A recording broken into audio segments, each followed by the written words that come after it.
you referenced that you were an atheist at one point. Did you grow up a Christian and then decide to become an atheist and come back again? Or how did that story play out? I grew up under Soviet Union communism. So Azerbaijan was the country I was born in. That was a part of the Soviet Union. So Azerbaijan and Armenia are neighbors. A lot of Armenians lived in Azerbaijan. A lot of Aussies lived in Armenia. The Soviet Union, much like most superpowers, kind of made a mess of the way they cut those boundaries up and some of that stuff in terms of little parts of Azerbaijan. So I grew up under Soviet Union. I don't recall us ever going to church. There was maybe one conversation about God that I remember with my grandfather. He was a English teacher, and one conversation about God before the age of 6. And then as we came to America, the place where everyone gathered was the Armenian church, a part of the Oriental Orthodox stream. So no God at all.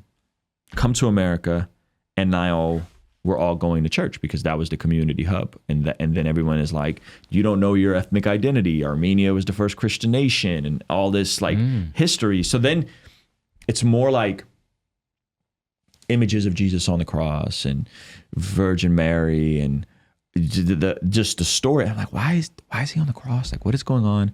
No one really sat me down and told me the gospel. They were just kind of like, you're going to get christened and you're going to be an altar boy and you're going to have a godfather, which like for some reason godfathers in the Armenian church, like a super big deal. So I went through that whole process. At the same time, my mom and my dad split up, and a couple things happened. One, my dad got remarried and the church remarried him. But according to my mom, he was still technically married to her and they were never officially divorced. That's her story of it. How could the church remarry your dad? He's a polygamist. And she completely stops going. I still continue because, again, this was just like the only cultural hub that we had. So it was like in my neighborhood, all the black kids, hip hop, that, and then church on Sundays. And then as I'm an altar boy, what ended up happening was there was a couple older altar boys.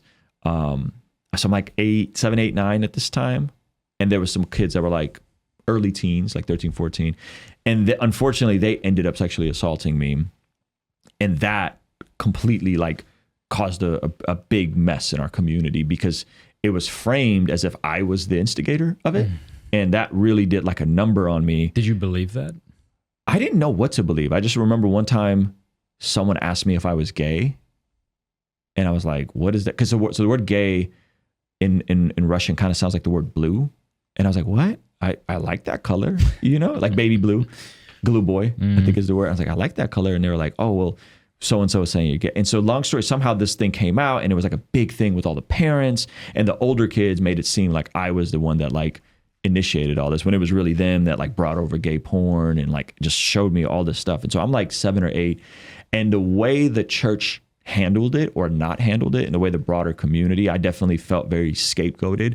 And it was at that point I really pulled away from my ethnic identity and pulled away from my like church affiliation and went deeper into the hip hop and trying to be like a gang member and like. So you're living with your mom at the time. Yeah. So you're no longer going to church at that point. No. Well, when I was for a little bit when she stopped going because it was walking distance. But then after this incident, I stopped going altogether, and I kind of take a pretty deep dive into just complete debauchery, breaking into homes, selling weed, smoking weed, getting drunk. This is all by like the 4th and 5th grade. And it kind of all culminated to where I got arrested breaking into a home in the 5th grade. And we had a gang leader who was in jail, and his girlfriend told us to break into this guy's house who she was messing with because he had money, so we could break in, get the money to bail our gang leader out. Crazy stuff looking back in hindsight. And we got caught. And then my mom kind of saw, okay, like he's going off the rails. And thankfully, within a year or two, she was able to relocate us to North County, San Diego. So I grew up in like Normal Heights, City Heights area. And she got us to North County, San Diego, which is like Oceanside Vista, more tamed, more calm, a bit more suburban than where I was at. And yeah, and so that functional part from 5th to say 8th grade, I would call myself an atheist. There's no God. God doesn't exist. What I was really saying was, there's no God. He doesn't exist. And if he does exist, he doesn't love me very much. That's what I was really saying. And then 8th, 9th grade, just change of environment. My GPA went from like low 1.0-ish 7th grade. I thought I flunked 7th grade. I thought I was going to have to redo 7th grade. So then I got into a different school and it jumped to 3.8 8th grade. Like completely just change of environment. And then the following year, freshman year, I met a girl who got me going to church. And I was already like, oh, Tupac and DMX, they're talking about God. This God thing can't be that bad. I was already kind of shifting from, again, like atheist to probably deist. Did you have any arguments for atheism? Did you know what agnostic meant? It's just a problem of evil. Like, did you present that to people? Did you try to evangelize people, as it were, into your atheism? Not like evangelize, but if it would come up, I would just be like, why does God allow these things to happen? What I was really trying to say is, why did God allow these things to happen to me? Yeah. And then I think the experience bit is what kind of kept me coming back. Like, it was just a different experience than I had ever been used to. But then I got into, me and that girl broke up, and I started dating a Jehovah's Witness girl, and I had friends that were Mormon and friends that were Muslim, and I had to work through the apologetics aspect. So I actually got a book by Josh McDowell my sophomore year called The New Evidence That Demands a Verdict. Yeah. And that was a really good read on just understanding why Christianity is true. Mm-hmm. So I wrestled for about a year after going to church of like, my big issue was, is Jesus the Son of God or is Jesus God?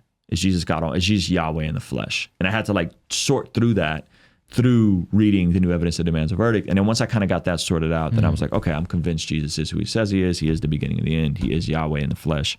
I'm in. And that was like the end of my sophomore year. Okay. Yeah. Was your mom happy about this change? No. She thought I was like joined a fanatical. I asked. it may seem odd that I asked that to people watching, but the same thing happened to me. That's why I asked. My mom thought I'd joined a cult or something because I was just so happy all of a sudden. Yeah. Whereas before I was really depressed. And you were about the same age, right? 17. 17, yeah. So I think around 17 going into my junior years where I like fully surrendered my life to the Lord. And no, she wasn't. She was like, what is this? And why are you going to church? And what? Why are you reading the Bible? And I remember I read like Jesus Freak. I remember that. I had that, yeah. And it was the story of like all the martyrs. Yeah. And I was like, I'd lay down my life for Jesus. And she was like, what are you talking about? That sounds like a cult. Why would, And I'm like, no, you don't understand. I think she thought I was saying I would go out of my way to become a martyr. And I was just saying, no, I think this is a noble way to die. This is pretty powerful. And she slowly came around. I mean, it took a while. My mom had a lot of book. That brings back so many memories. Just you saying that. Jesus Freak. I have to get that for my kids to read. I got that for my sister for her confirmation. Yeah. Sorry.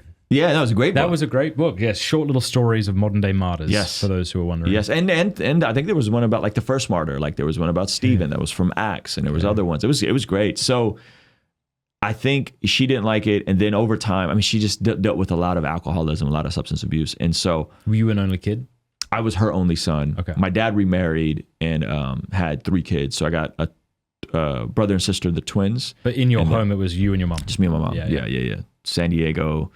Me and my mom, pretty rough. Just she had to work, like she would work nights, and so the only guys. So that was great because I just go out and hang out with the gang members and and then they would be like, "Hey man, like you need to go in the house, like you don't need to be out here with us." And I was like, "But I want to be," and they're like, "Nah, dude, like you actually have a mom that loves you. Like your life is going to go a different direction." So all along there would be people that would like say these things to me. There would be people that would be like, the manager of our apartment complex got radically saved. Her name was Cherie. And Cherie would be like, you're going to do great things for the Lord someday, And then Charles got converted. And when I had to do my community service, I did it with Charles at her church. You're going to do great things for the Lord someday. And I was like, there's no God. What are you guys talking about? And sure enough, like fast forward later, almost to the T, the things they were saying to me. I just want to take a moment to give a shout out to all single mums who are doing their best. God bless your mum. I mean, as kids, we have no idea the pressures that are on our parents. The fact that she was willing to uproot her life, sell or stop renting her house and move to another place for the good of you, and God bless them. Yeah. And my mom's right before the pandemic, she fell and broke her shoulder pretty bad. And we were kind of estranged at that point. And then there was no one else. So she called me. So I came around, and long story short, within the last couple of years, probably within a year of that, she got sober. She stopped drinking. Wow. She stopped smoking cigarettes, went to church with me on Easter Sunday, kind of pops into church every now and then. And so she's completely, she sends me photos of like her at the gym now. And I'm like, this is so funny. Wonderful. Yeah. So she's had a really big change in her life. Was there a specific moment when you gave your life to the Lord? Was it an altar call type of thing, or what was it? There was multiple, like, I was the guy, like, every week I'd put my hand up every week, and it was for the altar call. Is that what that means? Yeah. Well, it was really an altar call. It was like one of those, like, say this prayer in your heart, raise your hand if you want to accept Jesus. So that, I mean, like, I'd say 30 weeks a year, I would be the guy. But I would say the moment I fully surrendered, there was two moments. One is when me and the Christian girl broke up the end of my junior year, because I got back with her and broke up, and it was a mess. It was a really toxic relationship.